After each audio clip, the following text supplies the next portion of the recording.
OK. Président, on va évoquer le dernier aspect de cette interview qui concerne quelqu'un que vous connaissez et je vais vous faire écouter et puis on va en reparler. De la Fédération camerounaise de football. Je veux en venir à une controverse qui concerne Samuel Eto'o, le président de la Fédération camerounaise de football. Il y a une enquête de la CAF pour des accusations de matchs truqués au Cameroun. Il a critiqué la CAF, il a même menacé de poursuivre en justice votre secrétaire général parce qu'il affirme que c'est de la diffamation. Il a été entendu récemment par la CAF. Est-ce qu'il risque une suspension et quand est-ce que la décision sera prise? Alors, il faut savoir faire la part des choses. D'un côté, Samuel Eto'o, de mon point de vue, sera toujours un joueur de football dont nous avons été très fiers, qui a été parmi les plus talentueux, et je continuerai d'être fier de ce qu'il a réussi à faire sur le terrain. Ça, c'est le premier point. Mais il faut aussi considérer ces allégations, non seulement par rapport à Samuel Eto'o, mais par rapport à d'autres. Et l'aspect critique, c'est que, du point de vue de la Confédération africaine de football, nous devons enquêter sur chaque plainte, chaque accusation et chaque allégation. Nous devons le faire de manière éthique, en conformité avec les principes mondiaux, à savoir la présomption d'innocence, mais il est d'une importance absolument critique. Il ne s'agit pas que de football. C'est aussi la question de savoir ce qui se passe en Afrique et dans beaucoup d'autres parties du monde.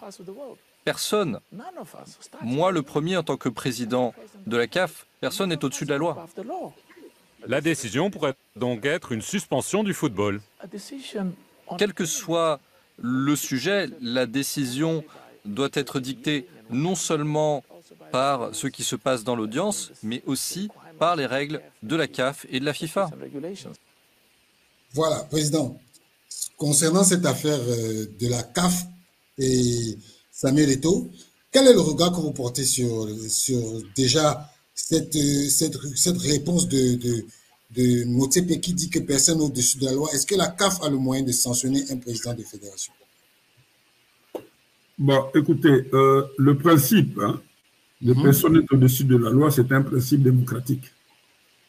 Quand on est dans un pouvoir démocratique, on est censé être tous sous la loi, pas au-dessus de la loi. Sous la loi. Donc, sur l'énoncé du principe, je suis d'accord avec lui. Nul ne peut être au-dessus de la loi. C'est un principe général de droit dans toute société organisée où le droit a droit de citer, excusez-moi, passez-moi la tautologie, le droit a droit de citer, c'est un principe universel qui est normal. Maintenant, le cas spécifique de Samuel. Vous savez, le drame de nous Africains, c'est de ne voir que quand on commence à battre les cartes. Mais personne ne fait une introspection rétrospective pour comprendre quand et où est partie cette guerre. Et dès que tu comprends cette guerre, elle est partie d'où, comment, pourquoi et quand, contre qui, tu comprendras la suite actuelle et la fin probable. Tu peux projeter en disant, voilà où est-ce qu'ils veulent en venir. Repartons d'abord dans le contexte, comment Samuel Eto'o est élu à la FECAFOOT. Avant Samuel Eto'o, il y a une forte crise à la FECAFOOT. J'ai participé personnellement à la résolution de cette crise. J'ai effectué plusieurs missions et certains collègues qui me suivent, ils savent que je dis vrai. J'ai participé à plusieurs missions de l'autre côté pour gérer cette crise qui a dépassé, qui est allée plus au-delà de 5 ans. Tu es Camerounais, tu le sais, qu'il y avait une très forte crise au sein de la FECAFOOT.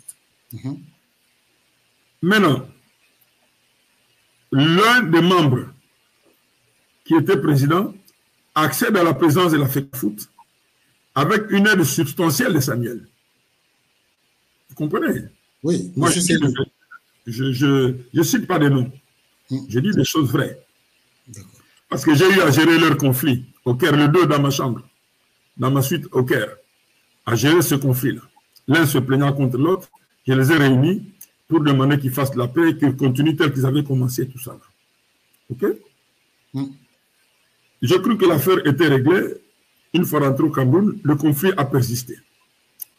Et le conflit a persisté, Samuel s'est déclaré candidat président. Okay? Et vous avez suivi tout ce qu'il y a eu comme problème, transition, Connor, machin, comité d'organisation, où on a empêché tout ça là, tout ce qui est comme manœuvre pour empêcher Samuel. Bon gré, mal gré, il gagne les élections. Il gagne les élections. Et celui qui gagne les élections, de son histoire comme grand joueur africain, le meilleur buteur de tous les temps, de toutes les cannes réunies, notoriété internationale, détenteur d'une Ligue des Champions, tout ça là, tout, a malheureusement pour eux une indépendance d'esprit. Ce n'est pas un béni oui. Okay? Il entreprend un travail de réforme au sein de la Fédération camerounaise. Il entreprend un travail de réforme. Vous savez que quand on commence les réformes, il y a toujours des dégâts, les effets collatéraux. Les victimes, il y a des intérêts qui sont bousculés. Certains intérêts sont bousculés, notamment un officier supérieur d'un club là-bas, tout ça là, tout. Et certains se disant membres du parti au pouvoir, politique, tout ça là, et les intérêts vont s'entrechoquer. Et bon gré, mal gré, il finit à s'imposer à la tête de cette fédération. N'est-ce pas? Oui. Il finit de s'entêter, voilà. Donc, à partir du moment où il avait affiché une indépendance d'esprit, dès le jour qu'il a affiché l'indépendance d'esprit, sa mort était programmée. Ah oui. Il allait arriver quand? Comment? Pourquoi? Et à quelle occasion? Tout ce qui se fait là, c'est le déroulement du schéma. Nous tous, notre mort était programmée dans ce genre de schéma. OK? Alors, on cherche maintenant comment faire. En 2025, il y aura des élections. 24 ou 25? Oui, 25. Une partie des membres du comité exécutif de la CAF sera renouvelée, dont un éminent membre du comité exécutif originaire du Cameroun. Hier, allié de Samuel, aujourd'hui, ce sont des ennemis. Pas des adversaires, mais des ennemis. Il sait que Samuel ne peut pas, si le statut reste le même, de la CAF, ne peut pas porter la candidature, parce que la candidature doit être portée par une fédération, ta fédération. Ta fédération. Il sait qu'il aura du mal à obtenir cette caution-là de Samuel. Les démarches commencent pour pousser Mouchepe et les autres à changer de statut, pour enlever cette incise-là. Et au moment où je suis en train de décrire, les démarches n'ont jamais cessé. Là, parce que, en prévision de 2025, étant de l'autre bord, il faut arriver à lui assurer une survie au sein du comité exécutif. Donc, ne soyez pas surpris que ce statut soit revu, qu'on enlève cette incise-là. Maintenant, deuxième hypothèse, si on ne peut pas enlever cette incise, il faut liquider Samuel le plus tôt possible, avant que cela n'arrive, pour placer quelqu'un à la tête de la fédération d'une autre obédience. N'est-ce pas? On commence à opposer les anciens entre eux, les anciens joueurs, ainsi de suite. Je ne veux pas citer des noms ici. Il y a un que j'ai reçu d'ailleurs à Kinshasa. Dans mon bureau, à la maison, je lui ai prodigué le conseil de refaire les amitiés, eux en tant qu'anciens, avec Samuel. Et je lui ai dit, si vous, les anciens joueurs camerounais, vous perdez la tête de la fédération aujourd'hui, soyez-en sûrs, vous ne l'aurez plus jamais. Exactement. Samuel est là, soutenez-le. Qu'il y ait des erreurs, ensemble corriger ces erreurs et avancer. Sinon, vous n'aurez plus cette fédération. Mais il y a des intérêts qui s'entrechoquent, n'est-ce pas? On comprend. Chez Omar, on a trouvé les 4 unités, chez Samuel, de Sumilac, ah non, il y a eu match truqué. Vous comprenez? Ouais. Et on a saisi l'erreur de la CAF, c'est d'avoir communiqué avant de commencer la procédure. OK? Communiqué avant de commencer la procédure. Samuel, qui a son indépendance d'esprit, il apprend qu'il est poursuivi. Lui, il se lance aussi, il décrit, c'est-à-dire en lingala, on dit, je traduis littéralement. Quand tu aperçois un sorcier, il faut crier. Ok, ouais. Quand tu aperçois un sorcier, il faut crier haut et fort, il faut le dénoncer. Sinon, il va t'abattre. Exact. Samuel passe en offensive. Il crie très haut. Il contre-attaque avant que l'œuf ne soit crevé. Vous comprenez? Donc, on est dans cette affaire-là. Les véritables tireurs de ficelle, ce n'est pas la fameuse commission de discipline ou d'éthique de la CAF. Ce n'est même pas le secrétaire général de la CAF. Le tireur de ficelle est ailleurs. Mais président, c'est qui? Et au niveau de la FIFA. Vous comprenez? Hein? Donc, c'est ça le vrai. Parce que si vous comprenez les enjeux, vous comprenez où est-ce qu'on veut aboutir. Maintenant, la commission d'éthique, c'est vrai, ils ont appris, il y a eu des dénonciations, ils ont statué. Mais ce ne sont pas les seules dénonciations en Afrique. Il y en a plusieurs. Dans mon propre pays, il y a eu des dénonciations. La commission d'éthique n'a pas statué. Non. Les membres qui gèrent chez moi la commission, comment on appelle ça? La normalisation. La normalisation. Il y avait une lettre qui était virale. Virale. Ouais. Contre ceux qui dirigent. Et on n'a pas lancé une commission. Parce qu'on dit que dès qu'on apprend, on se saisit. Parce que l'obédience étant agissant. L'obédience étant et agissant. N'est-ce pas? Exact. Alors, ma crainte, c'est qu'on fasse jouer et au président de la CAF et au secrétaire de la CAF un jeu dont ils ignorent les compteurs alors que les tireurs de ficelles sont ailleurs. La programmation de la mort de Samuel est ailleurs.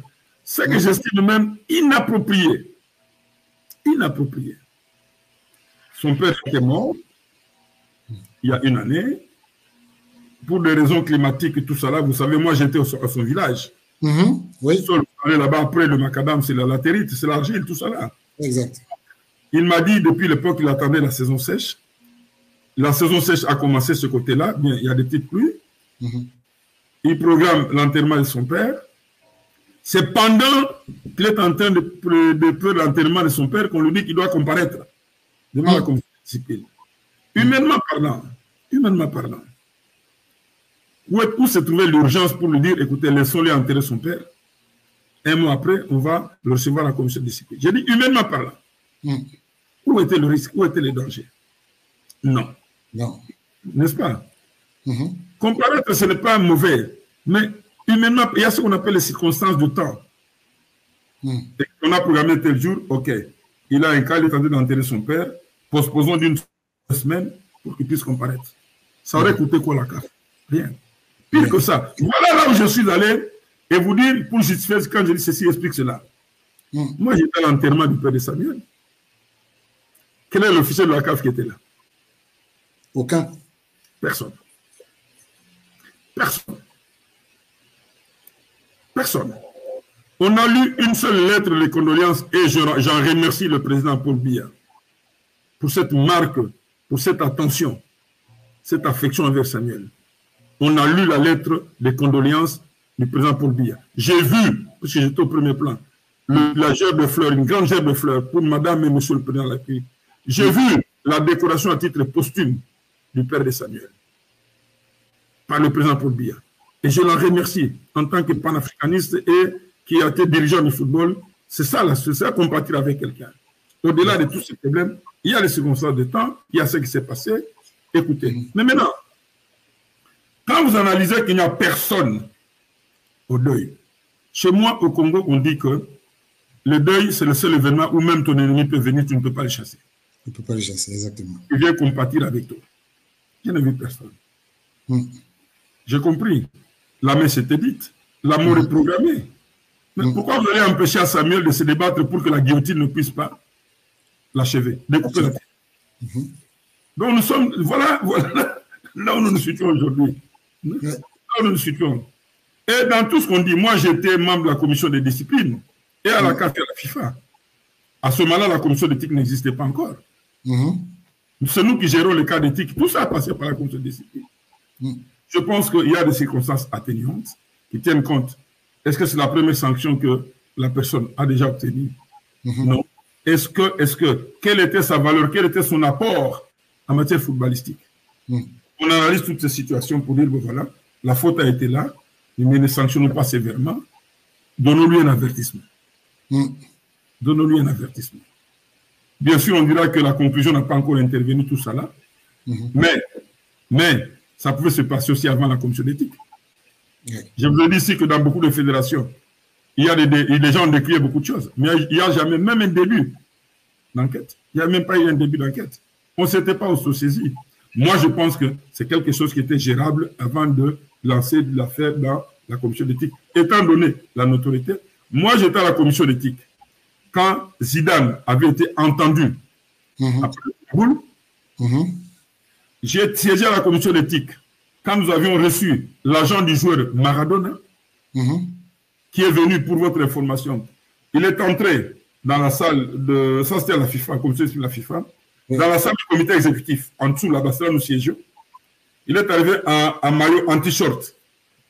Mon président, M. Marcel Mathieu, s'est levé et lui a dit, monsieur, quand on vient devant les juges de football mondial, on ne vient pas comme ça. Vous sortez, allez vous habiller correctement et puis vous reviendrez. Vous comprenez? Allez vous habiller correctement et puis vous reviendrez. Vous comprenez? Bref, je dis que moi, dans ma psychologie, quand on a affaire à ce genre de choses, on sait comment les gérer. Le jour qu'on devait entendre Zidane, le président de la commission de discipline a dit à tout le monde qui allait siéger, lors de notre plénière, nous allons recevoir un grand monsieur de football, un grand joueur qui a fait beaucoup de choses pour le football et il ne vient pas pour que vous cherchiez à l'humilier. Il faut lui poser des questions avec tout le respect possible dû à son rang. Nous allons statuer. Donc, il y avait déjà des circonstances atténuantes parce qu'on tient compte de ce que cet apport dans le football, tout ça là. Il faut savoir préserver. On n'est pas là seulement pour la guillotine, éliminer tout celui qui veut lever la voix, il faut l'éliminer. Ça signifie quoi? C'est qu'on veut imposer la dictature. Voilà. Oui, exactement. Mais, président, quel est le regard portez-vous sur cette cabale contre Samuel Eto'o au Cameroun? Vous qui avez un regard extérieur de cette cabale. Vous parlez de quelle cabale? Précisez. Non, parce que comment ça se fait que des acteurs internes puissent porter leurs problèmes au niveau de la CAF alors qu'ils n'ont même pas déjà épuisé les voies de recours en interne?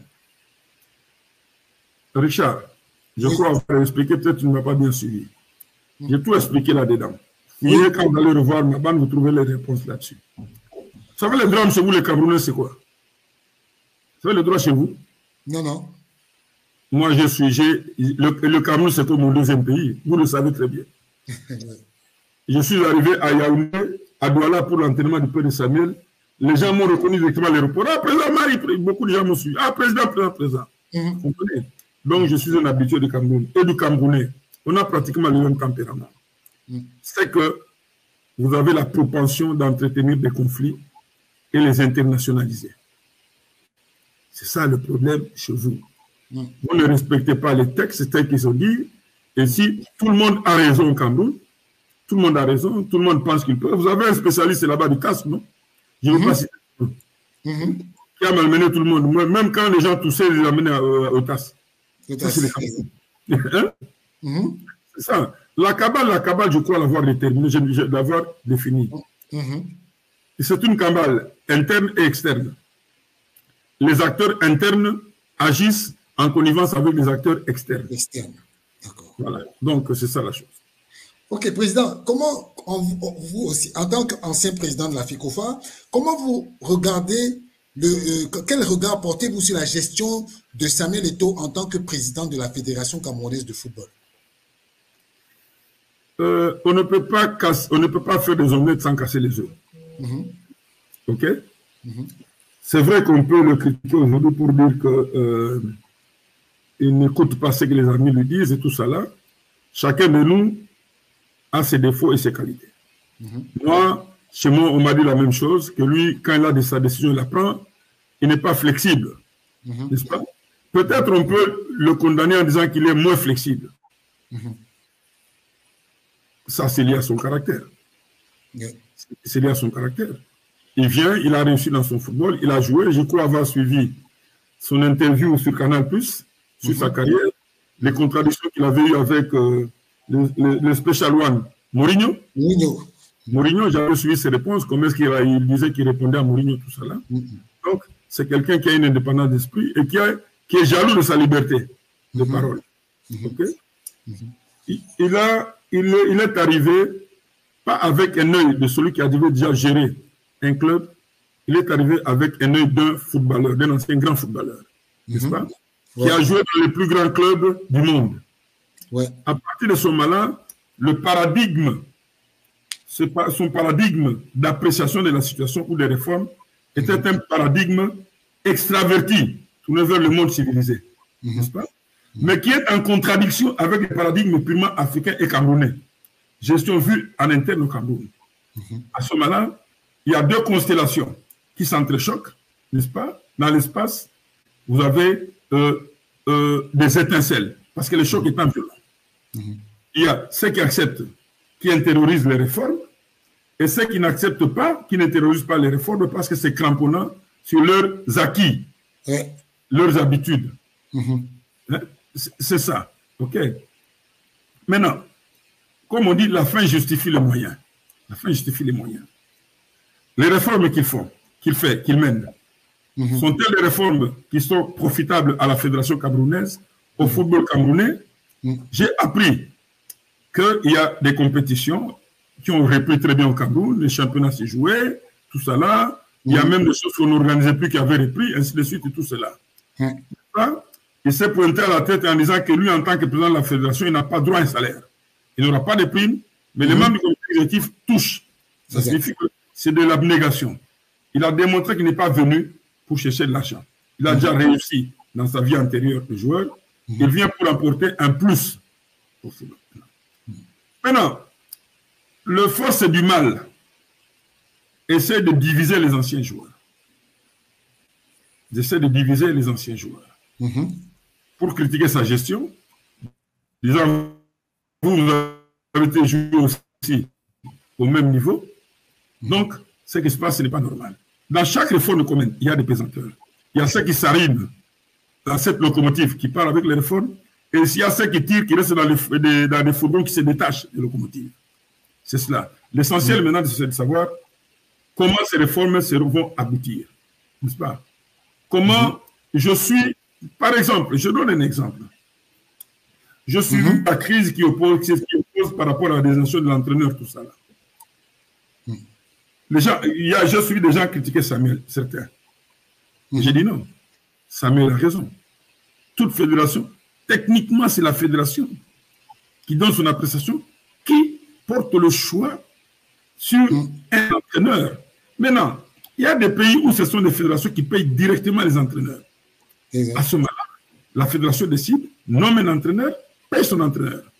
Il y a des pays où la fédération paye de l'entraîneur, mais le gouvernement, comprenant l'indépendance de la fédération dans cette technicité de choix des entraîneurs, laisse à la fédération choisir des décisions et nommer son entraîneur.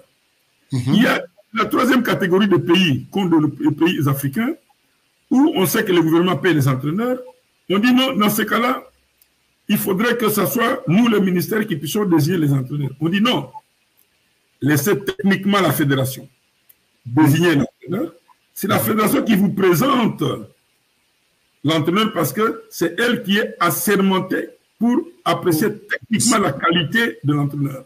Vous, en tant que financeur, agent payeur de salaire de l'entraîneur, vous dites, OK, j'accepte, c'est votre choix, mais moi je vais les payer et mon pouvoir va s'exprimer où? Dans la signature du contrat. Vous signez l'entraîneur, la fédération et le gouvernement. Le contrat. Ça signifie que l'entraîneur est doublement lié. Techniquement, il est lié à la fédération. Financièrement, il est lié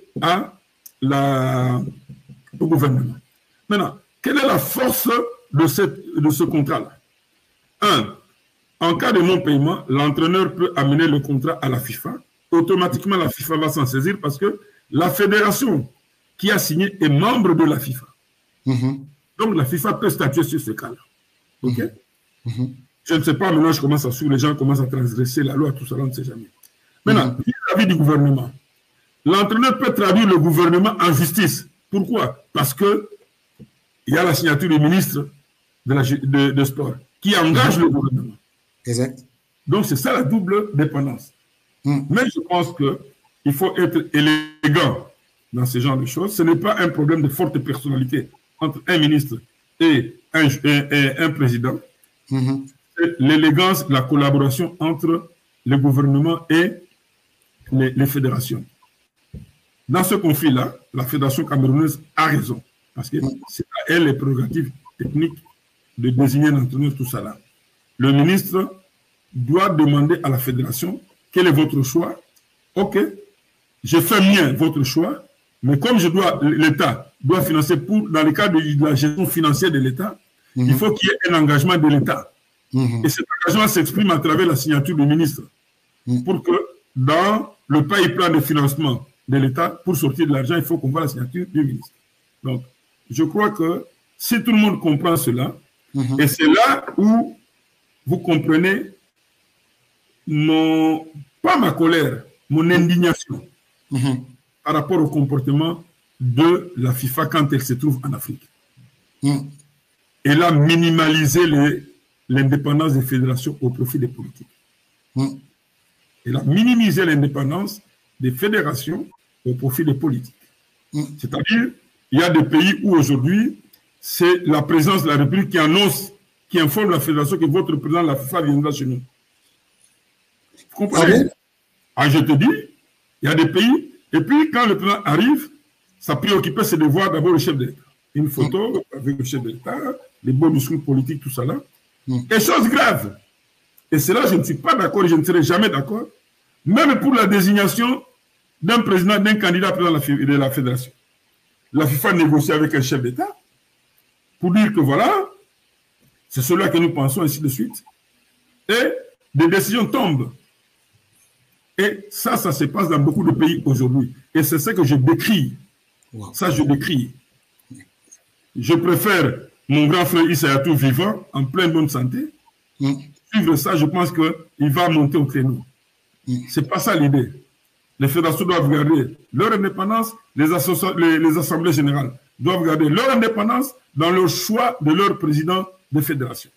Si la FIFA commence à, ce qu'ils ont fait au niveau du comité exécutif, commence à descendre au niveau des fédérations, et bien là, il faut chanter le hymne mémorium de fédération de l'indépendance des fédérations africaines. Voilà.